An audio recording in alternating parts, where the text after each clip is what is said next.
Hi everyone, I hope you all are doing well. और आज की वीडियो में मैं आप लोगों के साथ अगेन कुछ थोड़ी सी चीज़ें प्लांट्स के बारे में शेयर करूँगी। हम लोग आउट ऑफ सिटी गए हुए थे, जिसकी वजह से प्लांट्स मेरे थोड़े इग्नोर हुए हैं और कुछ प्लांट्स जो हैं वो थोड़ी उनकी एजेस जैसे बर्न हुई हैं। तो वो सारी चीज़ें मैं आज आप लोगों के साथ शेयर करना चाह रही थी, क्योंकि मौसम जो है वो शदीद गर्म हो चुका है। तो ऐसे सिचुएशन में हम अपने प्लांट्स की केयर कैसे करें, और ख़ास तौर पर आज हम बात करेंगे फर्टिलाइज़र्स के बारे में। तो जी, यहाँ पर सबसे पहले मैं क्लियर कर दूँ कि आप में से बहुत सारे बच्चे जिनके पास छोटे प्लांट्स जिनको मैंने दिए थे, हो सकते हैं उनके प्लांट्स इस वक्त ख़राब हो गए हों या ग्रो नहीं करे हों। तो यहाँ पर आप लोगों ने बिल्कुल परेशान नहीं होना, क्योंकि मौसम शदीद गर्म है। तो इस तरह के मौसम में हमें इस तरह के चैलेंजेस फेस करने को मिलते ही हैं। अच्छा, इसके अलावा अगर आपके घर में कुछ ऐसे प्लांट्स हैं जिनको आपके पास कोई सी स्पेस है कि आप उनको शेडी एरिया में रख सकें या सेमी शेडी एरिया में रख सकें, ग्रीन नेट जो है वो भी बहुत ही बेस्ट ऑप्शन है। तो कहीं अगर आप ग्रीन नेट से कवर कर सकते हैं अपने प्लांट्स को, तो वो भी आपके प्लांट्स को इस तरह के हार्श वेदर में प्रोटेक्ट करता है। समर में अगर हम वाटरिंग की बात करें, तो सुबह का टाइम और शाम का टाइम जो है वो वाटरिंग के लिए बेस्ट है। दोपहर के टाइम में पौधों को बिल्कुल भी पानी ना दें, क्योंकि इससे भी पौधों के जलने का खतरा होता है। तो चलिए हम बात कर लेते हैं फर्टिलाइज़र्स की। तो फर्टिलाइज़र्स बेसिकली दो तरह के होते हैं, ऑर्गेनिक फर्टिलाइज़र्स और सिंथेटिक फर्टिलाइज़र्स। ऑर्गेनिक फर्टिलाइज़र जो हैं ये नेचुरल सोर्सेज से आते हैं, जैसे एनिमल मैन्योर हो गया। इसके अलावा लीफी कंपोस्ट यानी प्लांट बेस्ड जो आपके कंपोस्ट वगैरह होते हैं उससे आते हैं। अच्छा, इसके लिए एक चीज़ माइंड में रखिएगा कि ये अमूमन हम तब इस्तेमाल करते हैं जब अभी हमने प्लांट लगाना होता है और हम इसको डायरेक्ट सॉइल में डालते हैं और ये आहिस्ता आहिस्ता डिकम्पोज होता है। और जब तक हम प्लांट इसमें शिफ्ट करें तो तभी इसके जो न्यूट्रिएंट्स हैं वो हमारे पौधों को मिल पाते हैं। Synthetic on the other hand जो है वो रेडिली अवेलेबल होता है, और जैसे ही हम प्लांट्स को देते हैं फ़ौरन से असर होता है। अब चूंकि हम गर्मियों की बात कर रहे हैं, तो दोनों ही तरह के फर्टिलाइज़र्स जो हैं, अगर इसकी ओवरडोज मिल जाएगी हमारे पौधों को, तो हमारे पौधों को बहुत ही बुरी तरह से नुकसान पहुंच सकता है। तो इस मौसम में हमें किस तरह के फर्टिलाइज़र देना चाहिए, ये भी मैं आप लोगों को बताऊँगी। ऑर्गेनिक फर्टिलाइज़र्स की अगर हम बात करें, तो उसको आपने डायरेक्ट जो है सॉइल में इस स्टेज पर नहीं देना। आपने कोई भी एक बकेट वगैरह ले लेनी है, उसके अंदर आपने ऑर्गेनिक जो फर्टिलाइज़र्स हैं, चाहे लीफ कंपोस्ट है या काऊ डंग मैन्योर है या कोई भी आप मैन्योर यूज़ करें, तो उसमें आपने डाल देना है और उसके बाद उसमें पानी डाल के आपने उसको ओवरनाइट छोड़ देना है। फिर आपने नेक्स्ट डे उसको किसी स्टिक से हिला लीजिए ताकि वो ख़राब भी ना हो, और 2 से 3 दिन आपने इस प्रोसेस को करना है। फिर ये आपकी जो इसको हम कहते हैं कॉम्पोस्ट टी, तो ये जो कॉम्पोस्ट टी बन जाएगी, इसको आपने अपने प्लांट्स को देना है। अच्छा, इसको भी देने के लिए ये है कि अगर आप एक मग्गा निकालते हैं, एक मग जो होता है यूजुअली हम यूज़ कर रहे होते हैं, या एक वाटर कैन लगा लीजिए, तो उसके इक्विवेलेंट आपने उसमें वाटर ऐड करना है, यानी इसको हम डाइल्यूट करके जो है प्लांट्स में देंगे। बहुत ही स्ट्रॉन्ग पावरफुल ये टी होती है, और चूंकि गर्म भी नहीं होती है तासीर में, तो बहुत ही अच्छी तरह से आपके जो प्लांट्स हैं इसमें ग्रो करते हैं।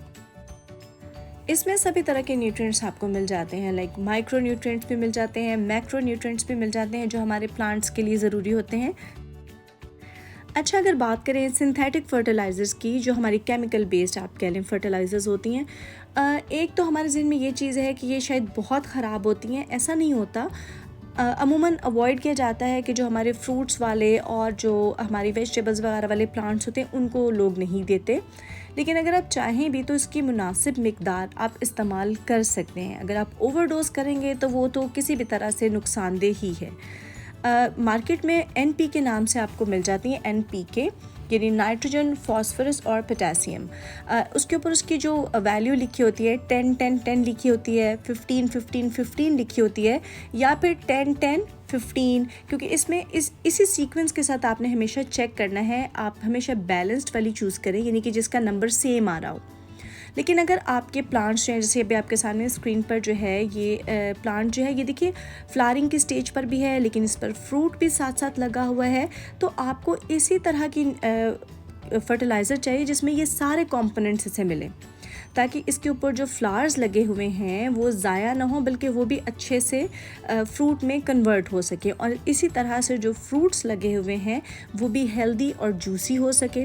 तो इस स्टेज पे आप थोड़ी सी potassium rich fertiliser, for example आपके पास है अगर 10-10-15 वाली या 10-10-20 वाली, जिसमें पोटेशियम पार्ट थोड़ा सा ज़्यादा हो, वो दे सकते हैं। ना भी हो तो बनाना पील फर्टिलाइज़र्स जो होती हैं वो बेस्ट होती हैं, उसको भी आप डिप करके भी दे सकते हैं। लेकिन अगर आपने उसको कहीं पर डिकम्पोज किया हुआ है बनाना पील्स को, तो वो भी आप अपने प्लांट्स को दे सकते हैं। यहाँ पर अगर हम लेमन प्लांट की बात करें तो बहुत सारे हमारे जो फ्रूट वाले प्लांट्स होते हैं उसके लिए सॉइल का पीएच बैलेंस बहुत इम्पॉर्टेंट होता है। इसको चेक करना वैसे बहुत इजी है, अगर आप ना भी करें तो भी कोई फ़र्क नहीं पड़ता। बेसिक चीज़ें आपके माइंड में होनी चाहिए तो प्लांट्स बहुत अच्छे से ग्रो करते हैं। लेकिन अगर हम अपने गार्डनिंग को नेक्स्ट लेवल तक लेके जाना चाहते हैं तो पीएच मीटर आपको ईजिली गार्डनिंग शॉप्स पे मिल जाता है, उससे आप चेक कर सकते हैं। और अब तो चूँकि चीज़ें बहुत ईजी हो गई हैं, आप किसी भी प्लांट का आइडियल जो पीएच लेवल है सॉइल का, वो आप सर्च कर सकते हैं, आपको वो पता चल जाएगा। और पीएच का जो आपके पास स्केल है उस पे आप देख लेंगे तो आपको पता होगा कि आपकी सॉइल जो है वो कितनी इस वक्त जो है वो रिच है। क्योंकि देखिए सारी चीज़ें प्लांट ने सॉइल से लेनी है। समटाइम्स हम सारी चीज़ें दे रहे होते हैं पर हम कहते हैं कि पता नहीं क्या रीज़न है कि प्लांट उतना हेल्दी ग्रो नहीं कर रहा होता। उसका मतलब ये होता है कि कहीं ना कहीं सॉइल जो है उसमें इशू है, जिसकी वजह से आप दे तो रहे हैं सभी चीज़ें लेकिन पौधा उन सारी चीज़ों को एब्जॉर्ब नहीं कर पा रहा। और डियर स्टूडेंट्स, ख़ास तौर पे मैं आपको ये भी कहना चाहूँगी कि अब आगे जैसे डेंगू का सीज़न है, आपको पता है आपने केयर के साथ गार्डनिंग करनी है। एक तो जिन टाइम्स में ज़्यादा डर होता है, यानी बहुत शाम का टाइम और सुबह का जो टाइम होता है, उसमें आपने अवॉइड करना है। आप वो टाइम चूज़ करें जो आपके लिए सेफ़ हो। दूसरा, आपने अपने गार्डन में किसी जगह पर भी जगह जगह पानी को खड़ा नहीं होने देना। यानी कि जैसे अक्सर हमारे पास कुछ डेकोरेशन वाले पॉट्स होते हैं या कुछ छोटे छोटे जो सॉसर्स हमने रखे होते हैं ना गमलों के नीचे, आपने उनको भी खाली करना है या करवाना है जैसे भी। तो हेल्थ सबसे पहले है, उसके बाद आपने प्लांट्स की केयर करनी है। अगर तो आपके पौधे जो हैं वो ज़मीन में लगे हैं फिर तो इतना इशू नहीं है, 2 टाइम अगर आप पानी दे रहे हैं इस मौसम में तो ये बेस्ट है। जिस दिन बारिश हो जाती है आप अपना वाटरिंग का स्केड्यूल उसके अकॉर्डिंग देखेंगे, उसको स्किप भी कर सकते हैं। लेकिन अगर आपने पौधे जो हैं गमलों में लगाए हुए हैं तो आपने फिर उसको बहुत अच्छे से ऑब्ज़र्व करना है। एक दफ़ा खुश्क होने पर ही आपने दोबारा वाटरिंग करनी है, क्योंकि अगर आपने ओवर वाटर किया तो भी आपके प्लांट्स ख़राब हो जाएंगे। और अगर प्लांट्स अंडर वाटर है, आप उनको प्रॉपरली जो है वाटरिंग नहीं कर सके, वो ड्राई हो गए, तो जो इस टाइम पे इस पर फ्लावरिंग हो रही है या फ्रूट हो रहा है तो वो झड़ जाएगा। तो आपने कोशिश करनी है कि एक स्केड्यूल रखें जिसके अकॉर्डिंग दें, लेकिन ऑब्जर्वेशन भी ज़रूरी है। आप जब अपने लॉन या गार्डन में फिर रहे होते हैं और अगर आपको सॉइल बहुत ड्राई नज़र आ रही है तो उसी टाइम पानी नहीं देना, आपने शाम का वेट करना है, लेकिन शाम में उसको अच्छे से पानी दें। एक और चीज़, समटाइम्स हम पानी देते हैं तो वो बिल्कुल गमलों के ऊपर रह जाता है। आपने जब भी पौधे को पानी देना है तो एक दफ़ा प्रॉपर पानी देना है ताकि जो उसका नीचे होल है वहाँ से पानी आपको निकलते हुए नज़र आए, और उसके बाद आपने उसको प्रॉपरली ड्राई भी होने देना है। मेरे प्लांट्स जो हैं ये थोड़े से डिस्टर्ब हुए हैं क्योंकि मैं खुद इनको नहीं देख पा रही थी और हम चूँकि घर में नहीं थे तो ज़ाहिर है कोई और शख्स इनकी केयर कर रहा था, जिसकी वजह से थोड़े डाउन भी फील हो रहे हैं। खैर अभी इस वक्त नहीं। ये जो आपको स्क्रीन पर नज़र आ रहे हैं भिंडी के पौधे, ये मैंने रिसेंटली लगाए थे, ये बिल्कुल ठीक है। इस वक्त बहुत तेज़ गर्मी थी और मुझे लगा बस मैं आज आप लोगों के लिए कोई वीडियो शूट करूँ, तो इसलिए इनका ये हाल है। ये शाम में और सुबह में बिल्कुल ठीक हो जाते हैं। अच्छा, ये कुछ कॉस्मोस के प्लांट्स भी हैं, ये मैं यहाँ पर रहने देती हूँ, खुद ही से ज़मीन में गिरते हैं और फिर खुद ही से अपने सीज़न के हिसाब से ग्रो कर जाते हैं। तो जी ये तो थी आज की वीडियो। आपने इस वीडियो को गौर से देखना है और फिर इससे रिलेटेड मैं आप लोगों से क्वेश्चंस पूछ सकती हूँ। आप लोगों ने एक काम करना है, मैंने यहाँ पर NPK फर्टिलाइजर्स का जिक्र किया है, आपने मुझे बताना है कि ये तीनों कंपोनेंट नाइट्रोजन, पोटेशियम और फॉस्फोरस प्लांट के किस किस पार्ट की ग्रोथ में हेल्प देते हैं, कौन से इसके लीफ के लिए ज़रूरी है, कौन से रूट्स के लिए और कौन से फ्रूटिंग के लिए।